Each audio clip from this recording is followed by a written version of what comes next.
Okay. All right. Shri Krishna Janmashtami ki? Jai. Okay. So if you're still here at 10:30, we want you to stay till midnight. They wanted to kick people out, some super low-class people amongst us, like her and her and her crazy people. They were saying we should just ask people to go home because there's too many people in the temple. But it wasn't that many people, and naturally people went home. They got prasad. They went home early. You were all either your night owls or you got here late and you just got here 5 minutes ago, so you have to stay.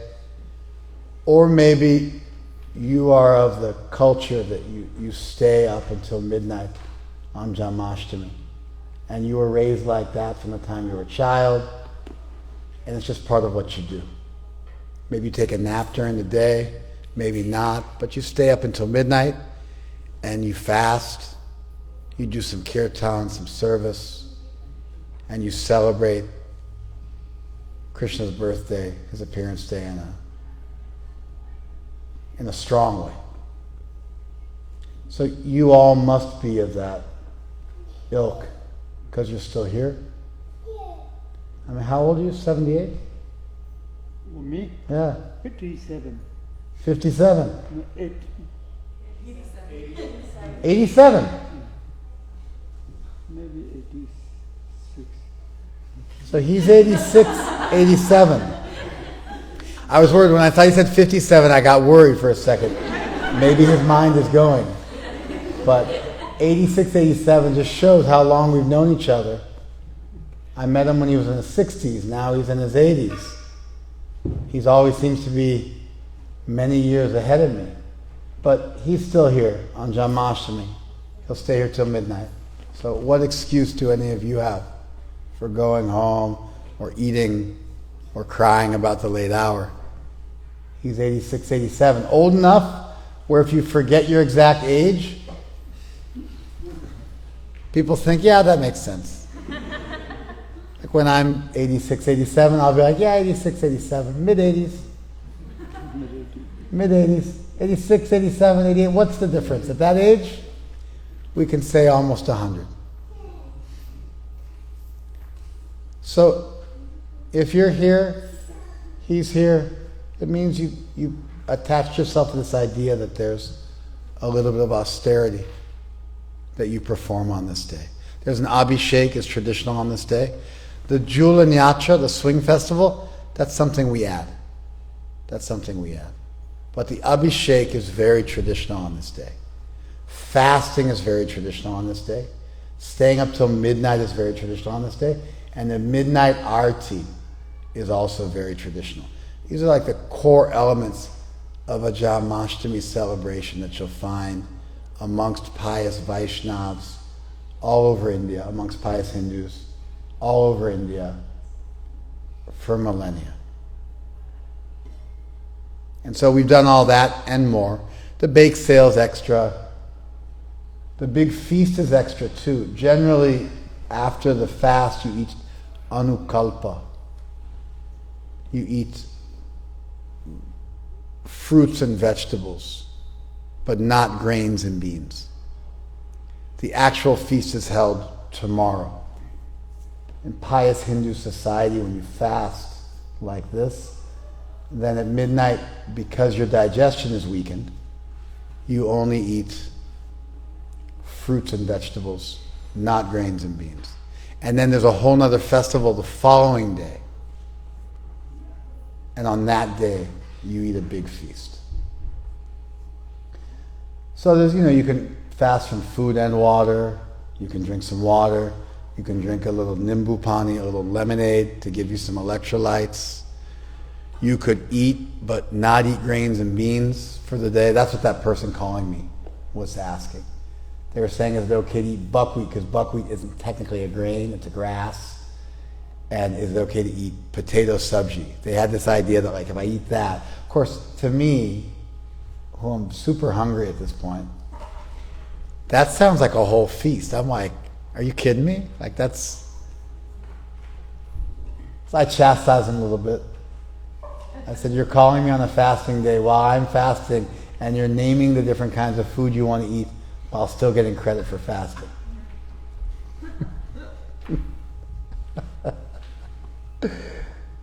But it's okay. You don't want to fast. We give you a tiffin to take with you. They call this tiffin service. We have like a tiffin service. We give you a big plate of prasadam. We had a bake sale. We're not worried whether you fasted or not. You're here. You stayed up late. That's itself an austerity. So another traditional thing that you do on Janmashtami is you talk about Krishna's birth. You do some Krishna Katha, and specifically you talk about Krishna's Janma Leela, the Leela of Krishna's birth and appearance in this world. It's recounted in a number of texts, both medieval as well as ancient. It's there in the Harivamsa. It's especially there in the Bhagavat Purana, quite elaborately. And there's been so many. Surdas, one of the most famous poets in all of India, wrote a poem about it. So many songs have been written about it. And so in the medieval period, so many literatures touch on the subject. So you fast, you stay up till midnight, so you're fasting from sleep. You see the arti at midnight, you perform abhishek, and you hear Krishna Katha. Those are the core elements of a Janmashtami celebration. We add some stuff in, the bake sale, food all day long, big feast at midnight, the swing festival, the new outfit for the deities, although it would be customary in any temple to offer the deities new cloth. We made a new outfit. Many times people will make outfits and they'll make them in India.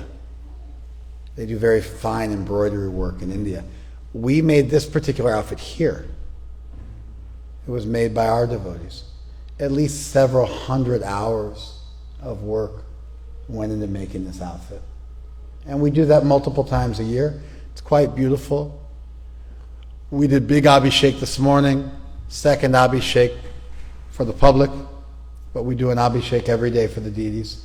So we did our standard abhishek, our bathing ceremony on the altar this morning. 5:30 in the morning they did that. And then they dressed the deities in a new outfit. This will go into the standard rotation.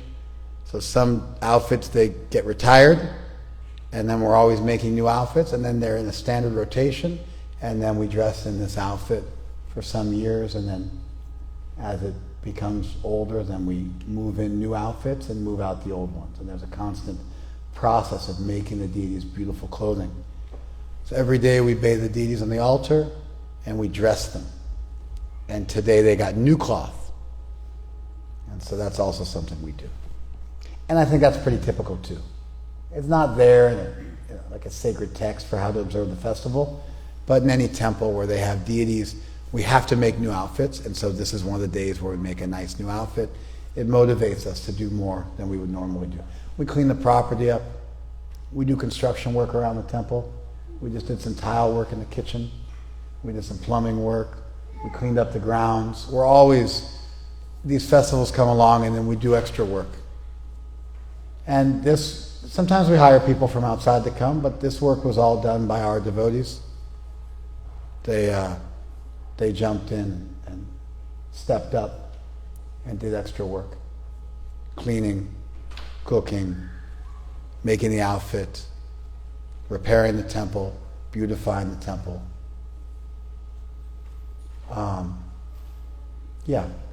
So that all happened. And so I thought we would talk about Krishna's birth, but before we actually tell the story of Krishna's birth, I thought we would talk a bit about why it's important. So, our idea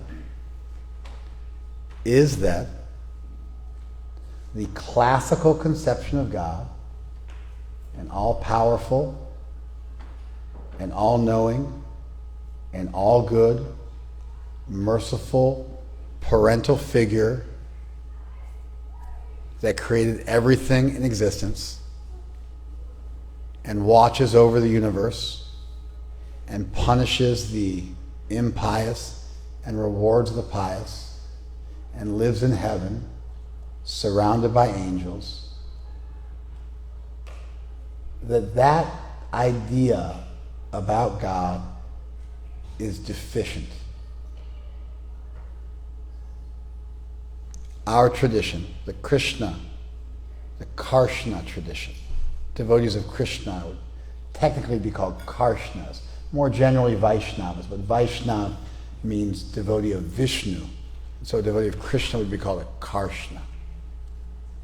So the Krishna Bhaktas, this huge, massive movement within Hinduism, hundreds of millions strong. A basic universal feature, at least of the philosophical tradition amongst the pundits. For general people who come, whose baby is that? Come on, man. Work.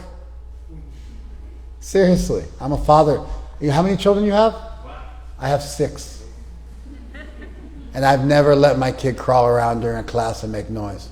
But what I have done hundreds of times is stood up and gone like this with my baby. Hundreds and thousands of times I've done that. Do a little seva. He'll be happy.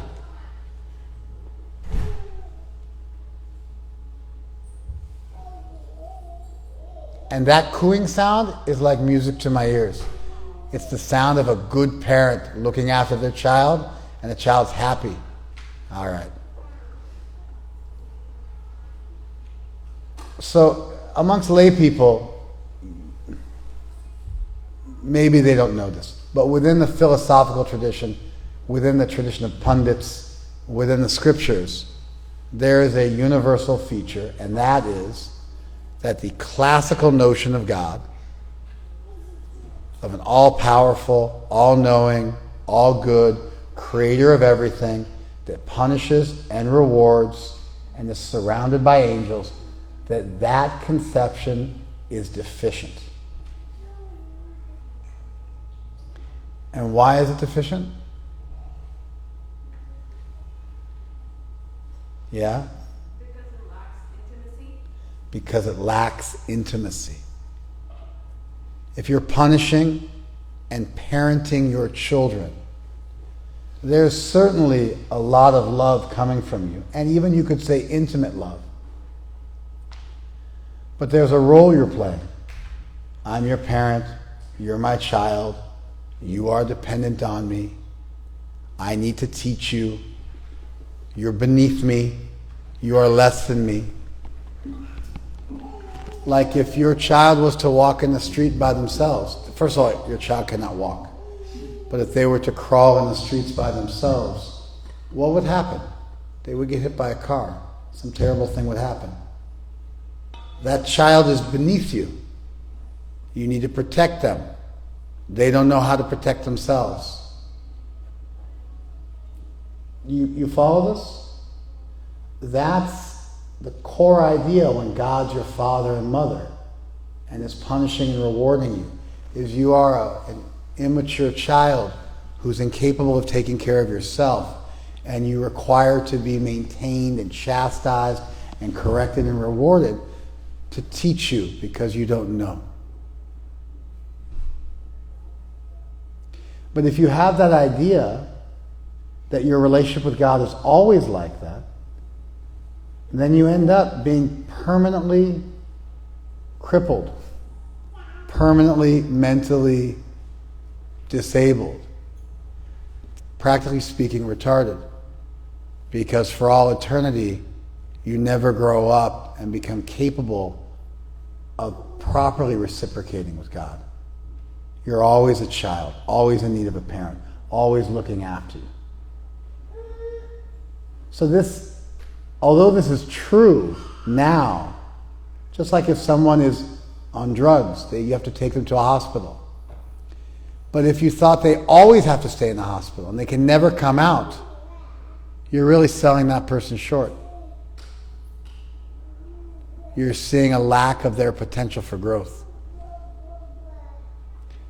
So the Krishna Bhakti tradition thinks that the idea of forever looking at God as your father means you're forever a child who's taking from your parents, whose job it is to look after you and maintain you. And maybe you're not capable of doing that for yourself, or maybe they have nothing better to do. It's a little bit sometimes narcissistic, the way children take advantage of their parents. It's one thing to see that that's where I am now. It's another thing to see that that's where I'm going to be forever. And so the Krishna Bhakti tradition decided to worship God as a child, so that they could cultivate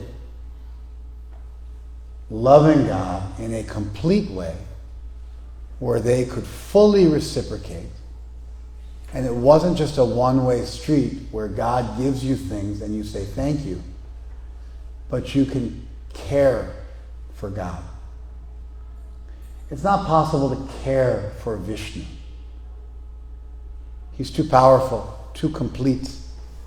All you can do is receive and maybe offer some prayers and feel yourself to be small.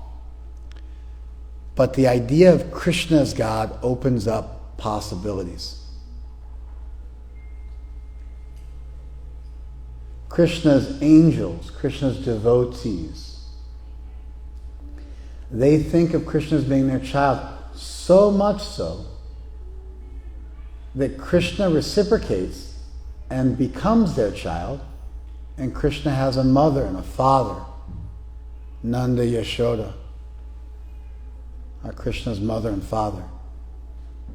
And Yashoda feeds Krishna from her breast.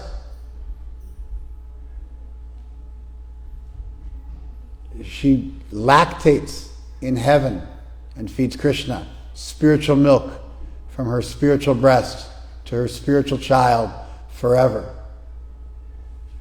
And so the relationship we have here, where we need to learn lessons and be punished and rewarded and taught and chastised and corrected and nourished from above because there's a higher power, we want to at some point be able to really thank God for that love and love Krishna back in a complete and full way. That's the Krishna Bhakti tradition. And so now, instead of God being your father or mother, God becomes your child.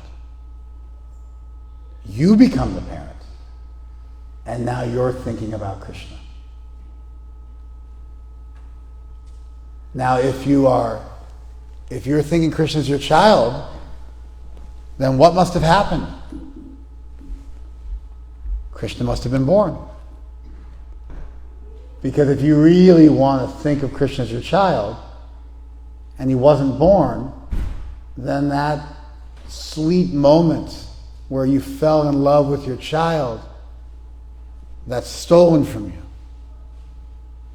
And so Krishna must take birth. So this relationship between Krishna's parents and Krishna can be complete. One of the primary reasons Krishna appeared was to give joy to Nanda and Yashoda, to let them love him as a child, to become their child. And so rather than, of course, we say, Aja Jayamani, the unborn was born. So we understand that God is unborn and is the source of everything. But for God to really be complete,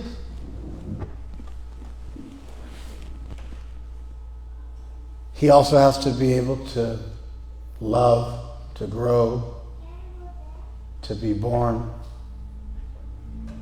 to be nourished, to be cared for. A deity that wasn't capable of that would be deficient. This is the logic of the Krishna Bhakti tradition. And so celebrating the birthday of Krishna is really celebrating the birth of this idea, of this potential, of this possibility. No, don't come through this way. Go out. Have someone walk you around.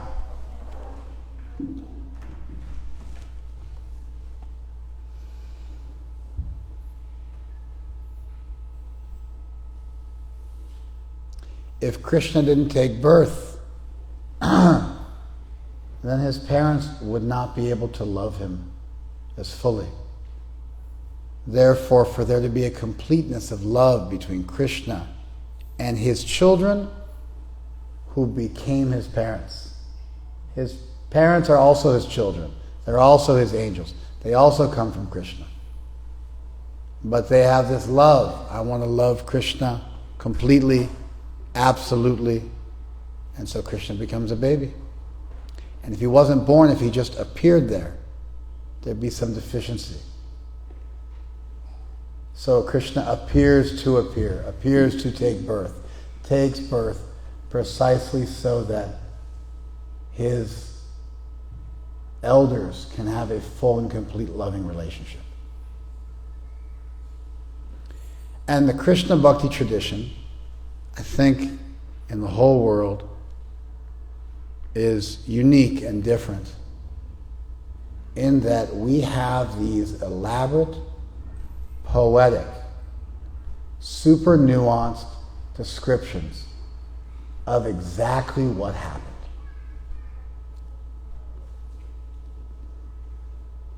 And the reason those exist is so that you can deeply meditate on and memorize and think about these things. Let me just say that again. Again, my mind isn't working so well. And so I just have to make sure that fasting takes its toll on me also.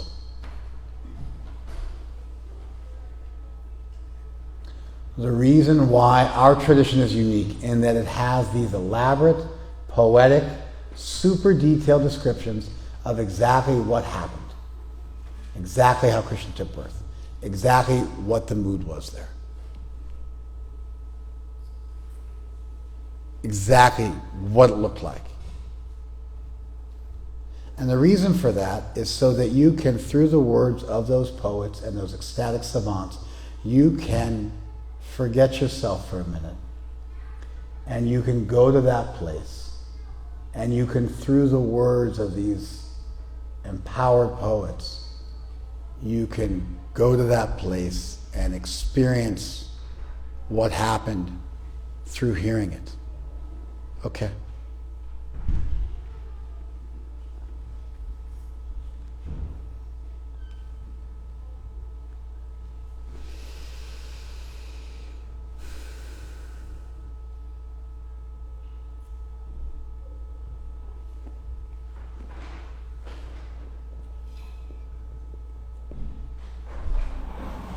Shri Krishna Bhagavan ki.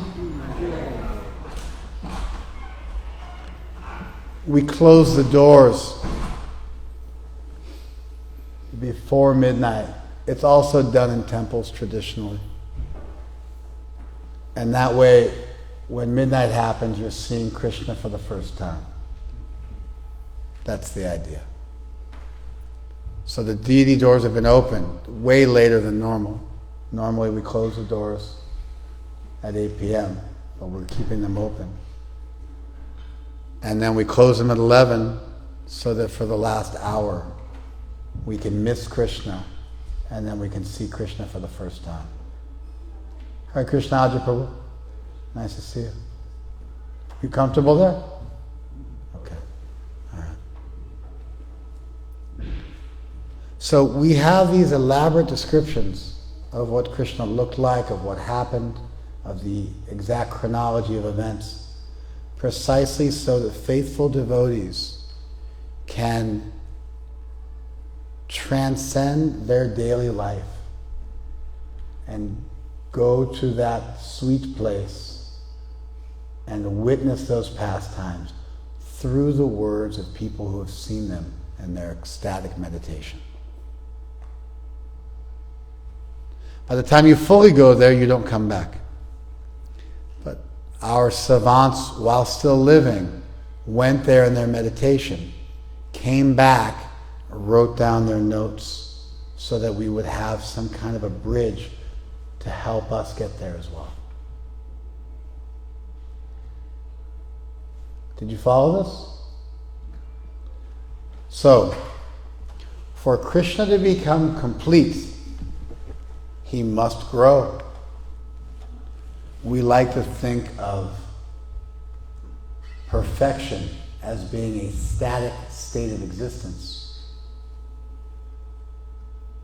But perfection should entail infinite growth.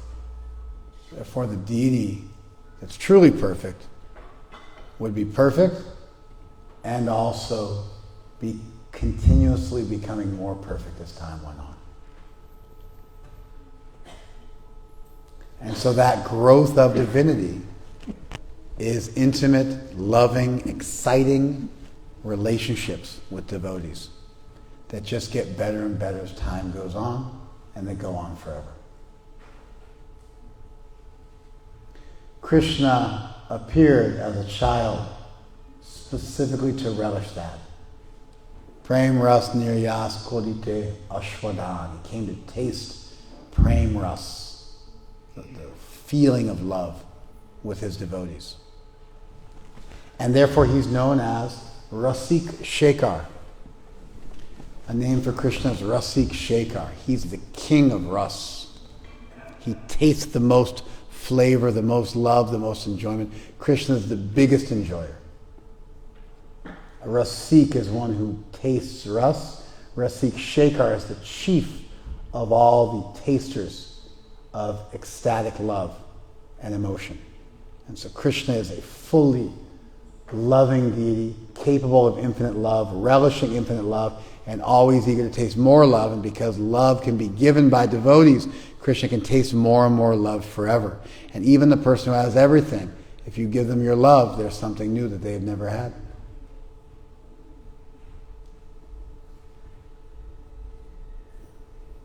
And then Krishna thought, I should show this to the world. I should show this to the world, because if I don't show it to the world, no one would ever think such a thing could possibly exist. Worshipping God in veneration, worshipping God in supplication, asking for things, thanking God for things, that's very common. You find most religions of the world have this. But worshiping God as a child, it's such a radical notion, people don't even get it. It's like, it seems almost disturbing, like a fairy tale or something like that, like a comic book. It doesn't even make sense to most people. And so Krishna had to come down to show this magic so that people would believe such a thing could exist. They would write about it, and it would get immortalized. And then people would think, wow, that's a possibility. So that's another reason Krishna came down. Rag mar bhakti loke kodite prachara. He came down to teach that intimate love, rag bhakti, was possible. And therefore he's known as Parama Karuna, the most merciful. This is kind of a far out juxtapositioning or marriage of opposites. On one hand, Krishna is the biggest enjoyer. And on the other hand, Krishna is the most magnanimous person. Generally, if you're magnanimous, you're selfless. If you're an enjoyer, you're selfish. Krishna somehow managed to, by appearing in this world, simultaneously be the biggest enjoyer and the most kind and merciful person. That itself is an amazing idea. That's the appearance of Krishna in this world. Staging a dramatic performance so that people can understand what's possible in the realm of love and relationship with divinity. At some point, maybe 10, 20 years into practicing sadhana seriously, you should decide, I want to love Krishna. I want to love Krishna in this way. And you should make that the goal of your life. Maybe 20 years. Maybe 10 years is too little. Maybe it takes 20 years of good sadhana. Now, if you've been falling away from your practice, that doesn't count. We need 20 solid years of practice. Maybe if you had a couple of missteps, you just get, like, maybe you have to add 5 years to that, or 10 years. If you had a big misstep, we might have to start the clock all over again. But if 20 years of good sadhana, you should reach this conclusion. I want to love Krishna like this. This is the goal of my life. Nothing else really matters. And so for devotees, these pastimes are important. We read them again and again. Like the highlight of my Janmashtami is reading Krishna's Janma Leela.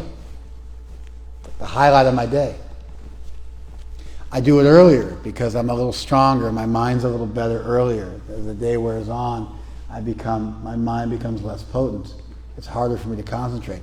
But earlier on in the day, I sit and I read the pastimes and I just feel overjoyed and ecstatic and fulfilled and happy and grateful and filled with eagerness and excitement about my life, my relationship with Krishna. So the pastimes are there so that once you've understood that the goal is to love Krishna intimately, then there's a mechanism by which you can begin to do that. One final thing is that in order to love Krishna completely and think of Krishna as your child, you have to forget he's God. Krishna has an energy that helps with that called Yoga Maya. Krishna has an energy, and the precise purpose of that energy is to make everybody forget Krishna's God so that everybody can just love Krishna to their heart's content. How, if you know Krishna's God and you know Krishna is the origin of all creation, how are you going to feed Krishna your breast milk?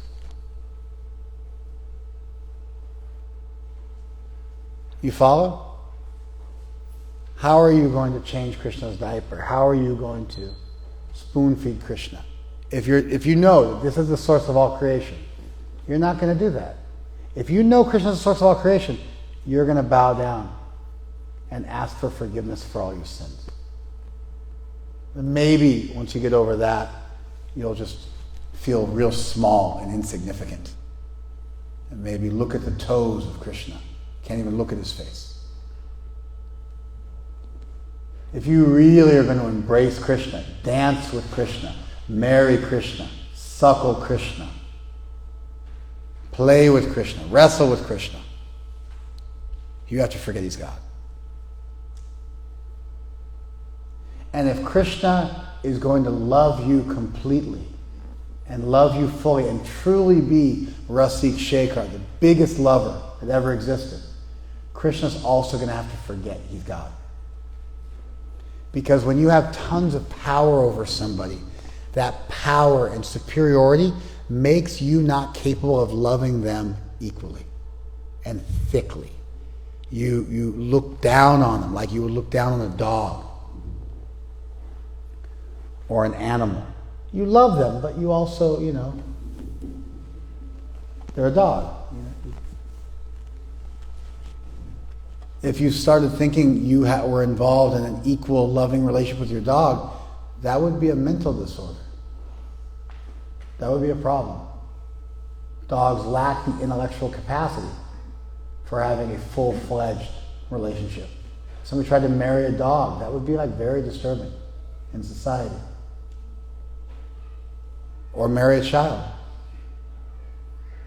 Or, discuss their financial future with their 2-year-old. And, take investment advice from a 2-year-old. Or elect a 5-year-old to be president of the United States. Or hire a 6-year-old to be their lawyer.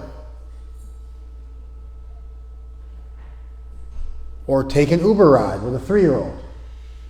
It's very simple, but the lack of capacity, the lack of power, the lack of intelligence creates a natural power differential called a hegemony, which makes intimate equal love impossible because the other person lacks consent, the other person lacks the capacity to keep pace with you. Did you follow this? So for Krishna to love us equally, he's going to have to forget his own divinity, otherwise being fully cognizant of his unlimited superiority over us. How's it going to be a relishable exchange for him? How's he going to truly suck the breast of his mother? Truly dance with his friends? Truly wrestle with his friends? So Yoga Maya is part of Krishna, and she does two things. She makes everybody forget Krishna is God, and she also makes Krishna forget he's God.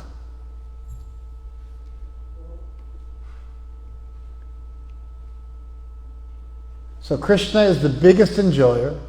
Enjoyment means love. Therefore, the classical conception is deficient. Therefore, thinking of God as a lover is a superior notion. To teach us that, Krishna appears as a child so we can relish this idea and even conceive of it, of loving God in a much more complete way as our friend, as our lover, as our child. And for that love to occur, there has to be a place, that's Vrindavan. But there also has to be this forgetfulness. And that's Yoga Maya. Armed with these tools, the superiority of intimate love, the necessity of God being able to love and grow without limit, that love is freely given by you and therefore you can give something God doesn't have, and in that sense, help God become more complete. That infinity doesn't mean stasis. That real love requires some degree of equality. That would require us to forget God's position and for him to forget it as well. And that there's no way to really do this unless somebody gives you a poem or a song that steals your mind and just enraptures you and makes you forgetful and transports you so that you can cross that bridge into a land of hope and possibility. Armed with all that, we can then try to appreciate Krishna's Janma Lila.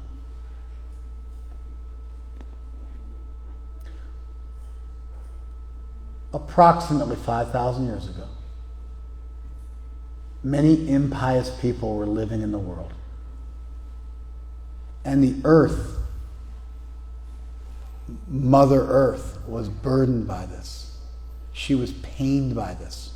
People were exploiting her resources, and they weren't giving back. And she was being ravaged and raped and abused. And so she cried out in pain. And Brahma heard her prayers and also prayed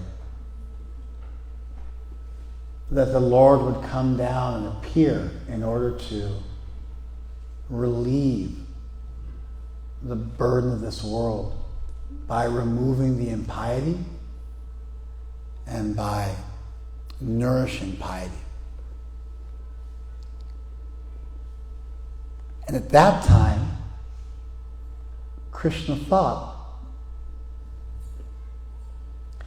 I want to go into the world and show them what's possible in relationship to me.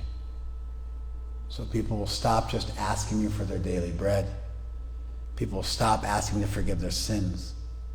And people will be able to appreciate what a wonderful opportunity it is to be alive, to be conscious, to be a human being, to be able to think about the absolute in their relationship. So I'm going to go down into this world, and I'm going to do two things. Number one, I'm going to stage a dramatic performance, and I'm going to show the world the last limit of what's possible in love, which is romantic love. But parental love is a great step towards that. And in many ways, Krishna's Janma Leela is for parental love. His birth especially gives great joy to his parents, to those devotees who feel like that towards Krishna. And so Krishna said, I'm going to go into the world and stage a dramatic performance, and the devotees will write about it, and they'll meditate on it, and they'll commit it to memory, and they'll pass it on to the disciples. And then there'll be a legacy where people will be able to always access this type of impossible love. And that's going to be the best way to remove the impiety and nourish piety, is by showing people a bigger reason for living than the things that are currently intoxicating them, like power and prestige and so on and so forth. And Krishna thought, I'll forget myself. I'll become a child, and my parents will nourish me, thinking of me as their very own. And then people will see that, and that will rescue the world. So two things. I want to relish that, and it's going to be the best medicine for the world. And then, impious people started getting prematurely old and weak. And this is like when the dawn comes. Before you see the sun, the whole sky lights up. You know the sun's rising when the whole sky lights up and there's no more darkness. So even before Krishna appeared, impious people started withering. And then pious people were able to just perform their dharma and become successful and happy and satisfied just by doing their dharma. When things are inauspicious, you do your dharma and it's hard. It's painful. But when things are right, you do your dharma. Wake up, man. Or stand up. Boogie, do something. But sitting here with me doing that, I'm not feeling it.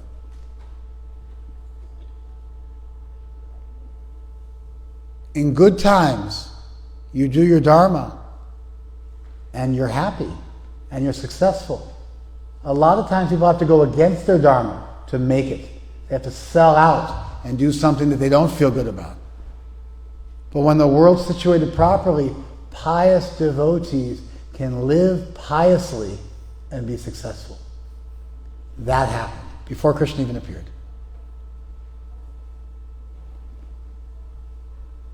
And it was the month of Bhadra, the month we're in now. It was the 8th day of the waning moon, today's date. It was midnight. The moon and Rohini were united in an auspicious constellation, and Krishna made his appearance.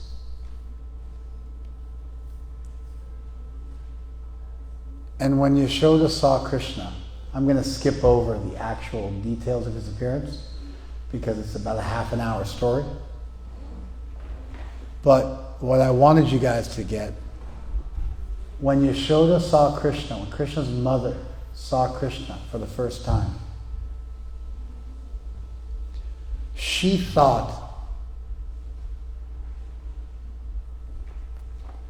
well, first of all, she bathed Krishna with her tears, and her tears looked like a pearl necklace that Krishna was wearing. Her tears made a necklace that garlanded Krishna. When Krishna was first born, he didn't have his garland yet. The garland he always has, because Krishna has everything within him. But the garland comes out later on, like his flute, his garland. These things manifest later. When he's born, he's just a naked baby. A naked, dark, beautiful baby. And so when his mother saw him, she was crying, and she was garlanding him with her tears.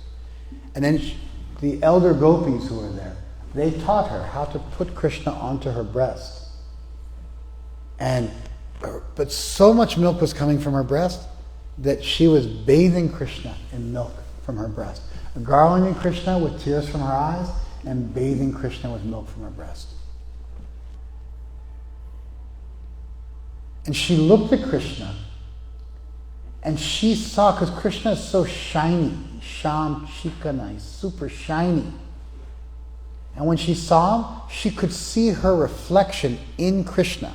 That's how reflective Krishna's body is. And she thought it was somebody who'd come to kidnap her baby. And so she started yelling at her own reflection, "Hey, don't touch my child." We should be afraid of losing Krishna. We should be afraid of falling down. We should be afraid of losing Krishna in our life. We shouldn't think that that fear of losing Krishna is a material thing. It's not. It's even there in Yashoda Mai.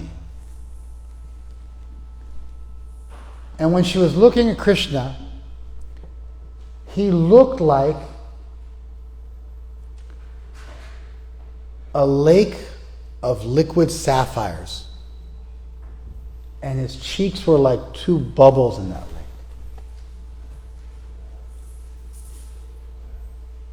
And then she thought, no, actually, he just looks like his whole body is made out of sapphires. And his palms and his feet, they're like rubies mixed with the sapphires, because your palms are the color of your skin, but they have a little pink mixed with them. So it was like rubies underneath sapphires showing through just a little bit. Yashoda herself is described like a lake of love with a beautiful blue lotus growing out of it. That's Krishna. Welcome, Shri Prabhu. Give him a cushion, please.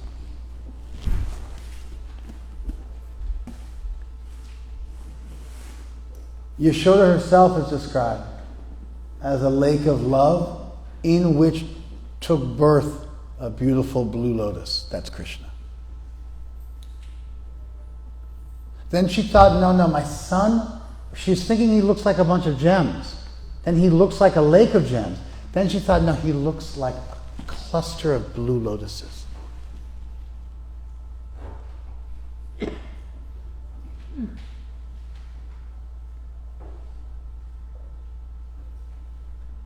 And so she couldn't figure it out. It's like, this is my son.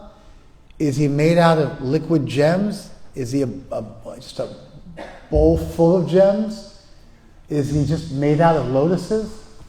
And then she started thinking, he actually looks like, because he's so soft, Krishna. Yashoda fears that if she touches Krishna, she might hurt him. Because he's so soft. She thought he looks like sea foam. But then he's dark. Sea foam is white. She thought he looks like sea foam mixed with musk oil, with musk juice, which is dark colored, blue colored. And she thought actually he looks like a rain cloud. Ganasham. He looks like a rain cloud.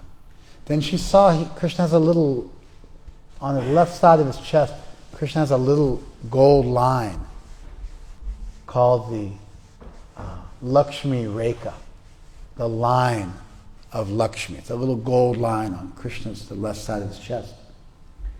And she thought, Krishna looks like a rain cloud with a little lightning in it.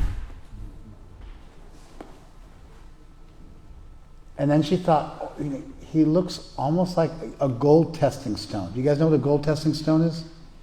In India, they have these black stones. If you go to a goldsmith and you want to sell them your gold, or if they want to prove to you that their gold is legitimate, they have these black stones. I don't know what they're made out of. You know, you've seen this, right, Adi Prabhu? That black stone? And they'll take the gold, the 22 karat gold in India, you get. 18 karat gold, they don't do. 14 karat gold, they don't do. It's like, because it's just half metal. So gold in India means 22 karat gold. Or 24 karat. So they usually lie, you say it's 23 karat, but it's not. It's 22 karat at best. And then they'll take the gold and they'll rub it against the stone, and a little bit of the gold, just a tiny bit, will come off on the stone, because gold is very soft, and somehow that stone is like hard enough and it reacts. You can see the way it looks. It looks just right. She thought Krishna looks like a gold testing stone, like like a effulgent gold testing stone, and that line on him is a mark of gold being tested. She thought he looked like the Jamuna River, which was dark, and his nostrils looked like bubbles in the Jamuna River. And she looked at her son, and at every moment it was like he was brand new, nitya nutam, ever fresh, ever new. And she just looked at him and just fell in love. Then Krishna's father, Nanda Maharaj, showed up.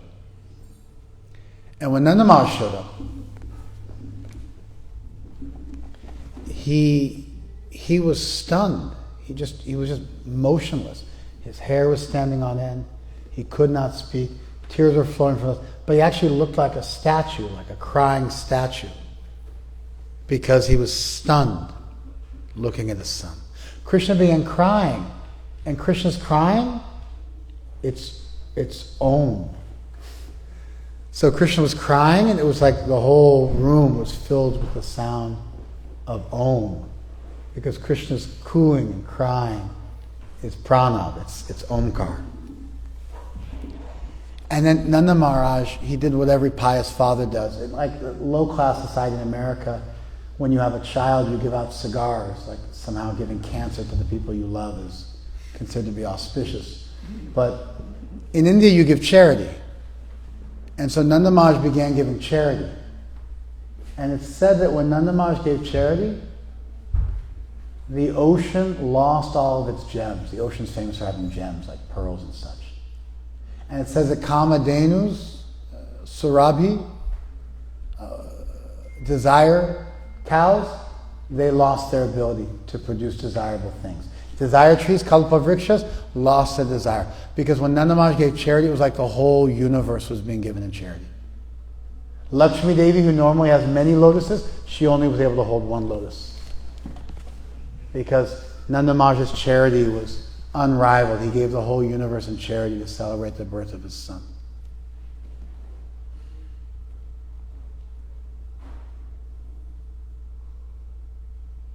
It was when he was crying, his tears mixed with his salt and pepper colored beard.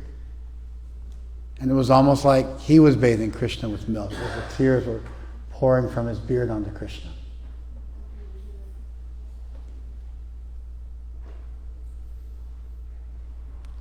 So, we have these descriptions in our sacred literature. They're from our savants who, in their meditation, saw Krishna and then left footnotes for us so that we could use their footnotes as a bridge to begin our own meditation. And the purpose of hearing Krishna's Janma Leela is really to hear about the love of his relatives for him, and to hear about the way they view Krishna and how they feel towards Krishna. Yashoda has so much love for Krishna as a parent that when she saw her reflection in Krishna and she began chastising the reflection, thinking it was some thief coming to steal her child, kidnap her child, she began chanting the Shringa mantra. Om Narasimhaya Namaha.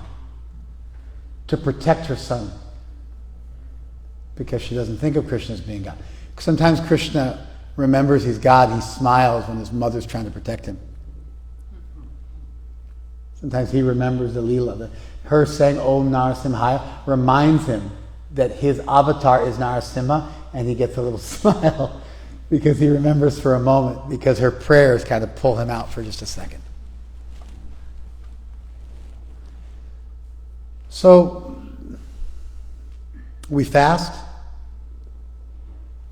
we do service, like here. We've been working for a few weeks, hundreds of hours on the outfit, a bunch of tile work in the kitchen, plumbing work, planting trees and cleaning up the grounds, making the place as nice as possible. And then the day comes, we fast, we stay up till midnight, we see the Abhishek, we see the Arati, we hear Krishna's Janma Leela, which really means we hear about the feelings that Krishna's relatives have for Krishna.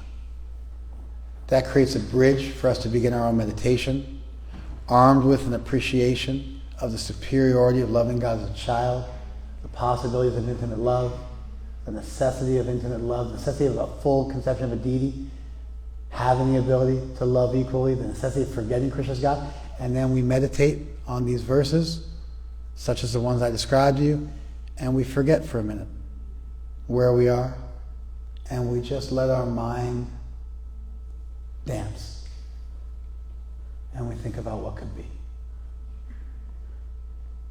And that destroys the impiety in our hearts, just like when Krishna appeared in this world and destroyed impiety.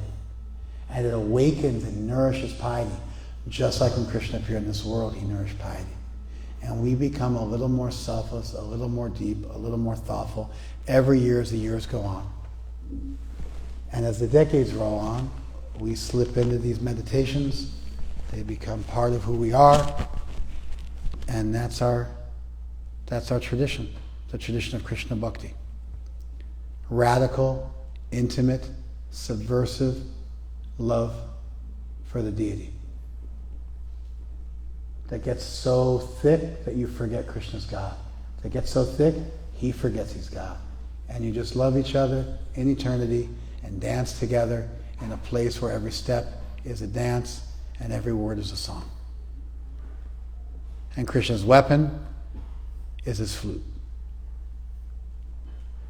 He's Pan. He's Cupid. He's the Pied Piper. And there's no more fear. There's just attraction and love. Krishna plays his flute. He hits that fifth note of the flute, and the whole world becomes attracted and forgets all the foolish things they were doing, and they wake up from the dream of the material world, and they realize the possibility of this human form of life, that you can see and embrace the divine. So we're almost there. It's 11:30. We have 30 minutes left for kirtan. So we'll turn the lights down a little bit. And you should not leave. I mean, of course, you're welcome to if you feel sick or you need to leave. But my feeling is you should stay till 12 o'clock. We'll do 30 minutes of nice kirtan. We'll turn the lights down a little bit. And then right at midnight, we'll turn the lights off completely. Let's turn that light. You see that switch? Turn that switch on. And then, Ananda Gopika Ji, turn off the lights. Both. Let's see if it's too much. So we'll stay here. Don't fall asleep. That's perfect, isn't it? That's really nice, right? Look at Krishna in Vrindavan with the Ashta Sakhi. So sweet, huh? And so we'll sit here and we'll miss Krishna, we'll think about Krishna, and then at 12 o'clock the doors will open, we'll have a candlelight arti. You'll see the flames sparkling with the beautiful crystal jewelry. It's like nothing you've ever seen before. We'll do arti, and then we have a big feast. But you made it this far, so stay with us. Complete the yagna with us. Complete the brat. This is a Janmashtami brat. You fast. You come to the mandir. You do abhishek. You hear Krishna Katha. You see the midnight arti. And we're almost there. Thank you very much. Shri Krishna Janmashtami Maha Mahotsava ki. Shri Krishna Avirbhav Titi Maha Mahotsava ki. Shri Krishna Bhagavana ki. Go Premanande.